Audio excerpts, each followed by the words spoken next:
խնդիրը հետևյալն է, որ մեր թոշակը այլևս երբեք սպառողական զամբյուղի ցածր պետքա չլինի եւ չի լինի։ Սա պատմական փոփոխություն է, եկեք արձանագրենք եւ իմ ասածն է, որ պատմական փոփոխությունը ունի երկու առանձնահատկություն։ Առաջինը, երբ որ դրան հասնում ես, դա շատ լավ է, բայց հետո երբեմն մոռանում ես, որ պետքա խնամք տանել այդ պատմական ձեռքբերման նկատմամբ եւ դա գնում այլի հետագլորվում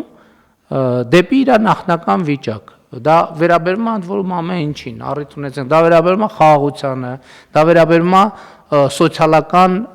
իրավիճակին, դա վերաբերում է կրթությանը, ամեն ինչին, բացարձակապես ամեն ինչին։ Պետք է ֆիքսել եւ խնամք տանել, որպեսզի այն ինչ որ ձեռք ես բերե, դա հետագայում զարգանա։ Հետևաբար եւս մեկ անգամ ուզում եմ շնորհակալություն հայտնել բոլորիդ հարգելի գործընկերներ, որովհետեւ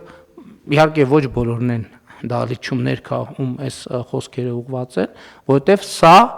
ձեր աշխատանքի արդյունք է եւ սա ձեր աշխատանքի ձեռքբերումն է։ Ես մի միտք էլ կա, որը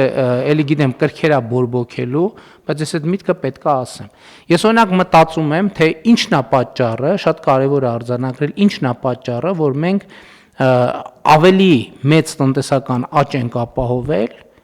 քան կանխատեսվում էր։ Պատճառները բազմիցս են, արդեն աշխատող, արդյունք ստեղծող մարդկանց բոլորին շնորհակալություն հայտնեցի, թոշակառուներին շնորհակալություն հայտնեցի։ Հիմա միտքը, որը կրքեր է բորբոքելու։ Իմ կարծիքով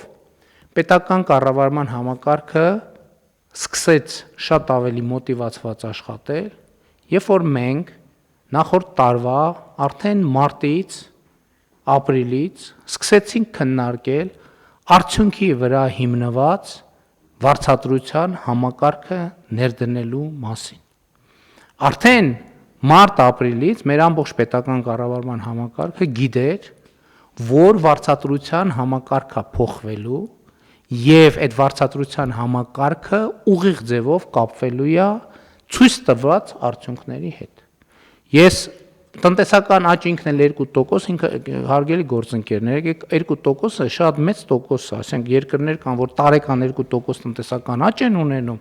իրանք իհարկե հիմնականում բարձր զարգացվածության շեմ ունեցող երկրները, իրանք շատ ուրախանում են։ Սա շատ մեծ տոկոս է, եւ ես համոզված եմ ուղղակի իմ վերլուծությունը, որ գործոններից մեկը, որը բերել եմ նրան, որ մենք այսօր կարող ենք սոցիալական ոլորտում պատմական փոփոխության հասնել, դա վարձատրության նոր համակարգն է, որի ներդրումը մենք սկսել ենք անցյալ տարվա առաջին կեսից, որպեսզի ընդդիմադիրները շատ չչարչարվեն, ասեմ, որ ես հիմա խոսում եմ, որովհետև զգում եմ, որ տերմինաբանությունների մեջ շատ չեն կողմնորոշվում, ես հիմա խոսում եմ պարգևավճարների համակարգի մասին։ Խոսում եմ այն համակարգի մասին, որը միլիոնավոր դրամներ է բաշխում պետական պաշտոնյաների միջև եւ ուզում եմ ընդգծել, որ 2024 թվականի բյուջեով մենք 4.5%-ը 24 թվականի բյուջեով 25-ի բյուջեով 6.5 միլիարդ մենք բան արեցինք պահպանման ծախսերը պետական համակարգի 6.5 միլիարդ էր, այո, պարոն վարչապետ, 6.5 միլիարդ մենք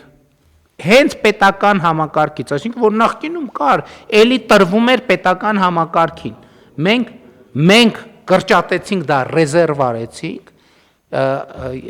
մինչև հիմա 3.5 միլիարդն ենք ուղղել,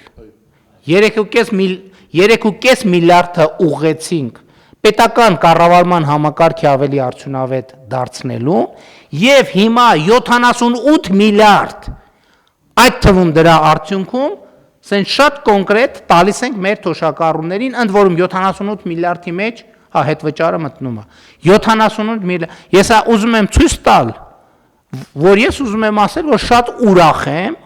եւ կներեք շատ գոհ եմ, որ ես ինքս այդ որոշումները կայացրել եմ, որովհետև ես հիմա տեսնում եմ այդ որոշումների պատճառահետևանքային կապը։